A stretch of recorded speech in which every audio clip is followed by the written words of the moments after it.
Hi everybody, this is Mrs. Malloy and this is lecture number 2. All revolutions display a pattern. Napoleon and the aftermath of Napoleon in Europe. Alright, so we've just covered the French Revolution and described how it's the perfect example of a revolution that fits the GENOS criteria. Remember the acronym that I gave you to help you remember all the revolutions in history and how they share certain characteristics? GENOS. G-E-N-O-S. GENOS.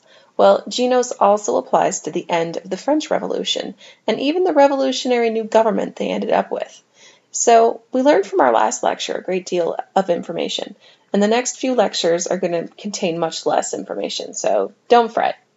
All right, we're going to start today's lecture with a little background. We've already learned that the French Revolution had other smaller revolutionary periods within it. The radicals in France took over, and a bloodbath ensued. The period of time once the radicals took over became known as the Reign of Terror. One of the most radical leaders who ended up ruling briefly as a dictator was a man named Maximilien Robespierre. Robespierre had thousands of people executed or thrown in prison. Eventually, even Robespierre himself was executed. It was only once Robespierre died that the Reign of Terror came to an end. Well, after that, from about 1795 to 1799, France had a transitional government in power, sort of a temporary government. It was called the Directory and was led by 5 men who shared power.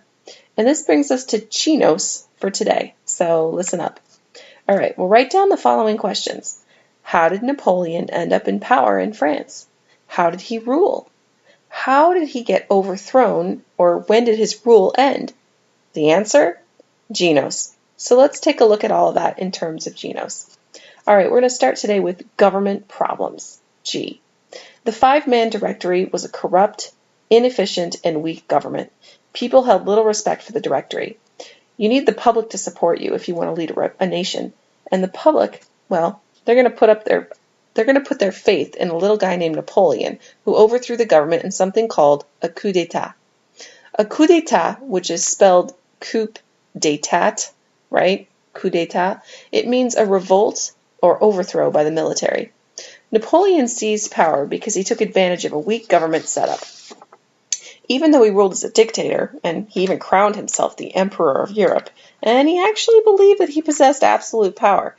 Although all of these things were true, the public supported him wholeheartedly. Throughout history, there have been many dictators who were able to seize power in this manner, taking advantage of a weak government. All right, that brings us to E, economic problems. Napoleon's rise to power.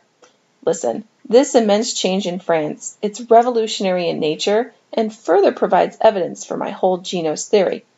There were mass economic problems resulting from the French Revolution that made Napoleon's reign possible. Napoleon fixed France's economy by controlling prices. He supported new industry by encouraging the growth of businesses and early factories, and he also had the government pay for the building of France's infrastructure, meaning he helped to have roads and canals and other forms of transportation systems built to help encourage more trade. This transportation network facilitated the growth of businesses. Products could be readily shipped to city centers and ports to be shipped around the globe. All right, so in addition to some of those economic problems that Napoleon helped to fix, Napoleon also was able to gain power and support because of new ideas and philosophies.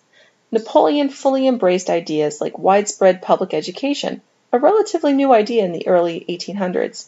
He helped to create a standardized system of education that still exists in France even today. Many people undoubtedly appreciated the opportunity to go to school, and literacy improved across France, creating a more educated population.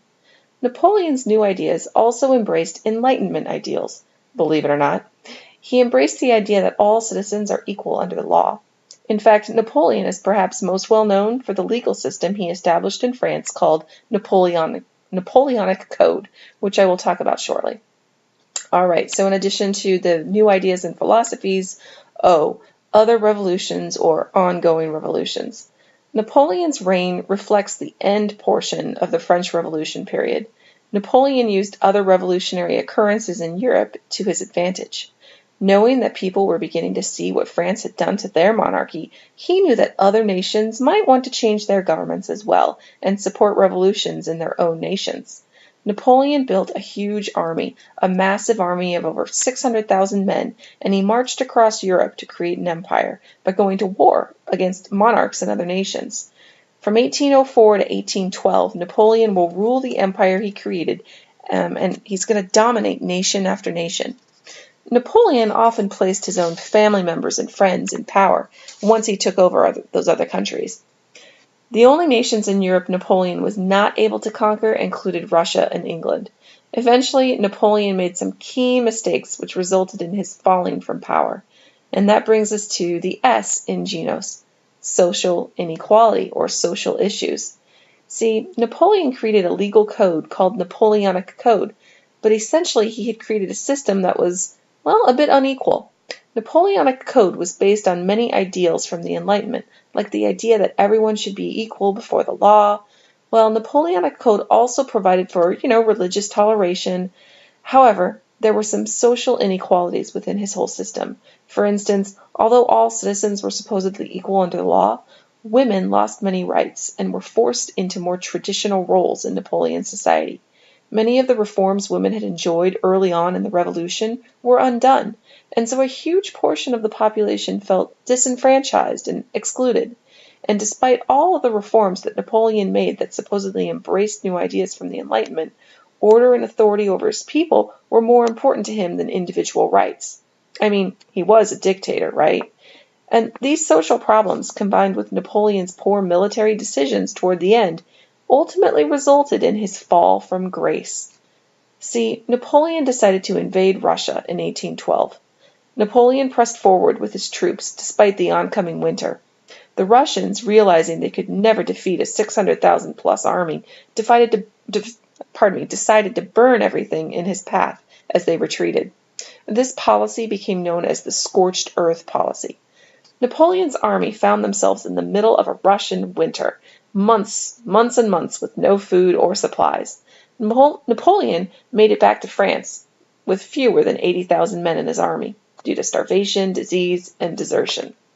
The other European nations, including those that had been conquered by Napoleon, banded a massive army together to create an army that could defeat Napoleon's now weakened forces. Napoleon was forced to step down in 1814 and was exiled to an island in the Mediterranean called Elba. He actually managed to escape and staged a massive comeback. France had a new monarch put back into power at that point, and Napoleon marched to Paris to reclaim his title as emperor. Napoleon's 100 days, as this became known, was totally supported by his people. He was well loved. The French people clearly wanted a dictator instead of an absolute monarch ruling by divine right. Can you imagine that? Preferring a dictator over a monarch? I wonder why people in France preferred that. Well, unfortunately, Napoleon's comeback was ultimately unsuccessful. Great Britain and the powerful German state called Prussia, the one we talked about a few units ago, Prussia, they both worked together to defeat Napoleon after he sought to reestablish his rule over Europe.